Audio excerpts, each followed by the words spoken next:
An alleged victim of Prince Andrew's sexual misconduct comes forward and receives death threats. I'm Marco Perri. Welcome to the Perri platform.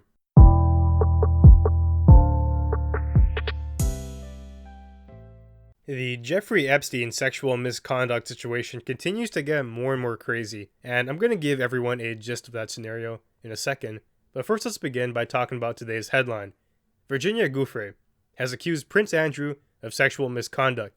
She's come forward and said, while she was underage, she was forced to perform some inappropriate things with him. She's also claimed that she is the past victim of sex trafficking under Jeffery Epstein. She's also come forward and is trying to tell her tale now, but she's meeting some pretty serious roadblocks. One of these barriers to her telling her story is that she is facing death threats. According to the NY Post, the FBI has informed her that a credible death threat has been made against her. She then goes on to do something which I think is pretty genius in response to that. She makes a Twitter post that garners a lot of attention. In very plain language, she states that she is not suicidal. Everybody, listen up. I'm not trying to kill myself. She's informed her therapist and other relevant parties that she has no plans to take her own life. If she is to die via whoever's committing this death threat, it will be murder. It can't be framed that she was suicidal, the pressure got to her, she got emotional, and she took her own life. It's just not possible, and she's telling you that right now. This is an insurance policy. It's actually pretty interesting because, for example, if she ended up in a bathtub with her veins cut open, people could speculate, oh, maybe she killed herself, maybe she didn't. And if it was deemed to be suicide, who knows who is paying off these police officers and investigators? But if that's the cause, suicide, there really isn't much more to it. The investigation ends right there, and whoever perpetrated the crime gets away with it. But because she said this, if that happens, if they frame a suicide in trying to silence her, well, there's evidence to the contrary, and it will require a deeper investigation. She's telling you straight up, if someone kills me, it's murder. Don't be fooled by the suicide notion. And that's funny because that's what happened to Epstein. People are claiming he didn't really kill himself. Someone killed him. But he didn't issue a tweet, so there was no policy in regards to that. This lady also extends this policy to her family. She says, I have children, and if something happens to them, if they go missing, whatever, just know that's not because of anything I did. It's because someone out there who is very powerful is trying to silence me. And that's very chilling. Just hearing this should put a fright in you. We would think that in places like America, powerful people don't have the means to issue such corruption, but it seems like it actually is possible, and that's frightening. So she's now made it very clear to the whole world that if something happens to her, it's because of what she's told the world. That Prince Andrew sexually assaulted her while she was underage, and now someone, either him or someone who is invested, is trying to take her out. Now, this entire story, the Epstein controversy, is so out of whack and such a rabbit hole of conspiracy that it's just mind-blowing. There is some very shady business that has gone down here. So, let's begin at the very beginning. Jeffery Epstein. He was a really rich fellow. One of his hobbies, though, included sex trafficking. And not just anyone, he dealt with underage women. This year, he was arrested in 2019 on these charges and brought to court. Then the FBI searched his house, and they found some things that are pretty weird. Like he had thousands of nude photos of a bunch of different women, and he also had some fake passports, $70,000 in cash, and a bunch of diamonds and some other weird things too. The fake passport was made out with his photo, with a different name, and I believe it was for Saudi Arabia or something like that. So the grand jury looked at all this, they took all their evidence, and they indicted him on a charge of bringing dozens of underage women into his mansion for sexual encounters. He basically set up a sex ring that involved sex trafficking to satisfy not only his pleasure, but as we'll find out, there were a lot of prominent figures who were attached to him. One of them was Prince Andrew. So Epstein really is the mastermind here. He orchestrated this entire thing. He organized the encounters, and he was the figurehead who fell first. Now, the key thing here is that Epstein wasn't just operating the practice for his own good. People who were attached to that involved Bill Clinton, Saudi Arabia's crown prince, prominent CEOs, and the list goes on and on. Of course, we don't have any concrete proof linking any of these people to guilt, but the commonality is that all of these men are very powerful people. And if their name was at risk of being tarnished, well, I don't think they would sit down idly for that. They would take action. We don't know for sure what they did and did not do in the company of Epstein, but We do know for a fact that they were companions, and that can only lead me to believe that they were interested in his hobbies too. We don't know for sure though, and it seems unlikely we'll ever know because of the next complication in the saga. Next thing you know, during the trial, Epstein ends up killing himself in a jail cell while guards were supposed to be watching him. Then after, the judge dismisses all sex trafficking charges. Amazing. How convenient is that? Epstein killed himself, the problem is gone, and all these prominent figures who stood to lose a lot are absolved now. There's no one there to tie them to the issue. Either guilty or not, we didn't really reach a verdict. All that happened was the main guy died. By suicide? Maybe. There are some theories pointing to the contrary though. People are asking, where did he gain the material to kill himself in the first place? I assume that they don't just have ropes laying around your prison cell like that. These jails have been around for a long time and they know that prisoners are keen on suicide because it's the easy way out. You're spending a life sentence in jail? Well, here's a rope for you. No, that doesn't happen. These prisons should know better, and there's protocols in place to not let things like that happen. On top of that, the next concern, what were the guards doing? There were 2 guards stationed there, and they were supposed to be watching him because he was on suicide protocol. He tried to kill himself prior, and he failed. Now, you mean to tell me that you have guards there who are explicitly told that this man is suicidal, and they don't initiate any type of preventative measures in regards to that? They don't even hear him as he is struggling for breath, as he supposedly killed himself?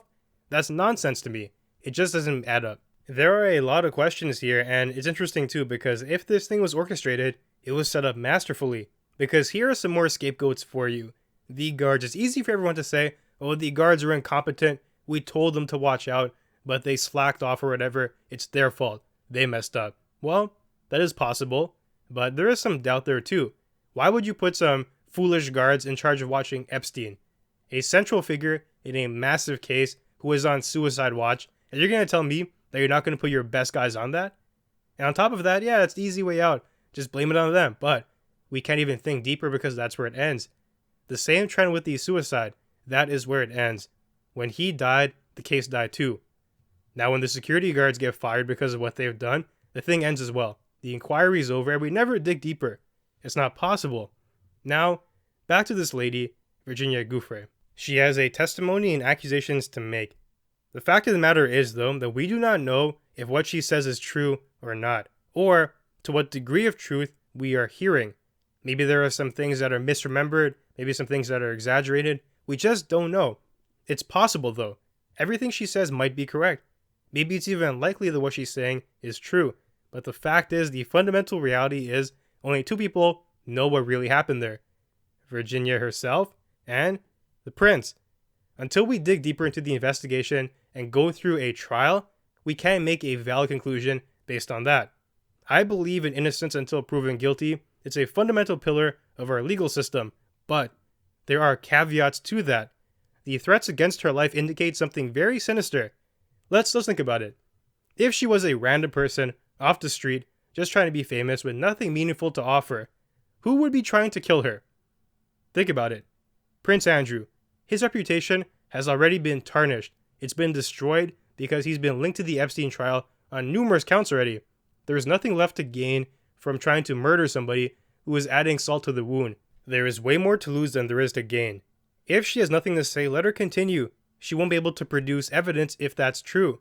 But if you try to kill her and you get caught up in that, there's a lot to lose for you because now it is heavily implied that you are guilty. If this comes back to him, it's over for him, even if she's telling the truth or not. So it begs the question, who is issuing these death threats and why even do it in the first place if we assume she is not telling the truth? It doesn't make sense. There's nobody in their right mind who would do it. It leads me to believe that there is incentive to try and kill this lady. If she has a damning testimony, if she has evidence that we have not seen yet, well, then there is something to gain. He does not want to go to jail for being caught up in the Epstein controversy, so maybe it's worth it to get somebody to take care of her. At the same time, I sincerely doubt a random derp on the street is the one issuing the threat. Nobody likes Prince Andrew like that. Nobody is that big of a fan of his that they'd be willing to sacrifice their own life to defend his honor. Who would be carefully plotting out threats to the point of FBI intervention? Who cares about Prince Andrew that much? I can only assume it would be Prince Andrew himself. Now, obviously, that's just speculation, but given the facts of the matter, when you think logically about it, that is a valid conclusion to draw. That something fishy is going on here, and it might be tied to Andrew himself. Now, at the end of the day, the situation is very complex, and it has been from the very start. I am glad that this woman played that tweet card, though, because I think it's going to save her in the long run. It was highly strategic, and it's going to be a shield of sorts. She can't just go missing now. She can't just show up dead in a dumpster because of what she's done. She's blown up her reputation to massive proportions, and people will notice if she's gone. It's not like back in the 1700s where you can just kill somebody and nobody would notice. Nobody would know what happened to them. Now, we have communication, and she has become a pseudo-celebrity. People know what's up, and they're following her whereabouts. The issue now is to ensure her safety given that.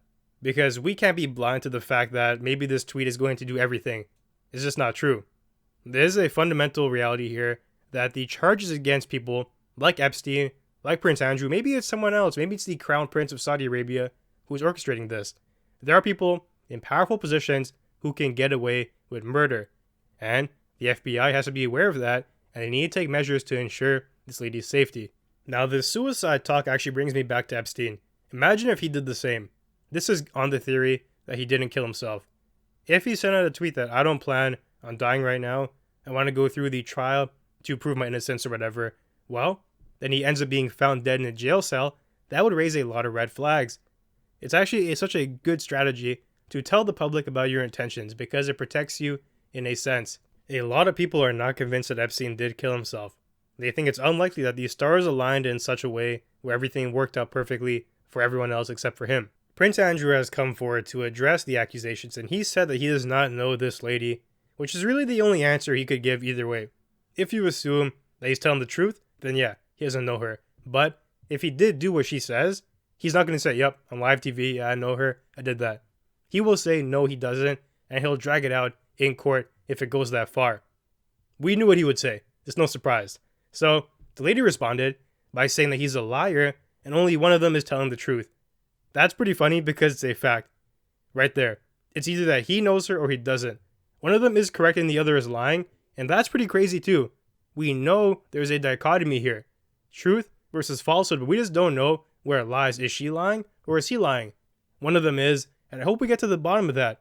That is very interesting. Now, as I've laid out, we don't know the facts of the case yet, and at this point everything is just conjecture. But the death threats are worrisome. They indicate something very sinister going on behind the scenes, and we can't stand for that. I can't help but wonder why they're being used in the first place and by whom. If we can understand that piece of the puzzle, things will become far more clear. Whoever issued the death threat, I think they should be taken in. That's actually a crime. You can't be threatening people to die. The FBI should be looking into that and arresting the person and interrogating them, finding out what motivated them to do such a thing. I think uncovering that will lead us to the next step and the progression of the overall trial. Moving on without Epstein, because it still is the Epstein controversy, even though he has killed himself, supposedly. There's a lot of pieces moving here, and more to discover. Now, before we end today, if you want me to dabble in the realm of speculation for a minute, I am happy to oblige that. Here's what I think. Epstein and the sex trafficking accusations, is that true? Yes. Fundamentally, I don't think there's much doubt here. There's a lot of evidence pointing towards it, and he killed himself in the middle of the trial supposedly, or someone killed him. That indicates to me that there is guilt on that front, almost to the point of non-denial. There was something shady going on here, and underage women fell victim to sex trafficking under Epstein and his friends. That is terrible, and it's unfortunate that justice was not administered. Now, did he kill himself? This one's harder to determine. Maybe. I kind of doubt it though, but either way, the death made a lot of people happy. A lot of powerful people who were tied to him got off scotch-free. The sex trafficking cases were dropped. I am left to wonder if this happiness motivated them to the point of them actually doing something. That's the mystery here. Did people actually want him gone that badly that they would find a way to get him killed in jail? We know it's possible. People can make that happen, especially those who are very powerful, as are the people in question here. It's also possible too that Epstein did kill himself. Maybe he was so ashamed that he felt there was no other way out but to take his own life. But it still begs the question, how did he do it? He was on suicide watch. There were guards there. They knew about his problem, and it still happened? These stars align perfectly for that to occur, and that is hard to believe. So, this really is a great mystery. I can only hope that investigations of the highest degree continue until we get to the bottom of this. So, that's about it for today. If you enjoyed the content, be sure to leave a review and share. That'll help us grow. You can also find me on Twitter and Instagram at Perri Platform. Thanks for joining me, and I'll see you soon.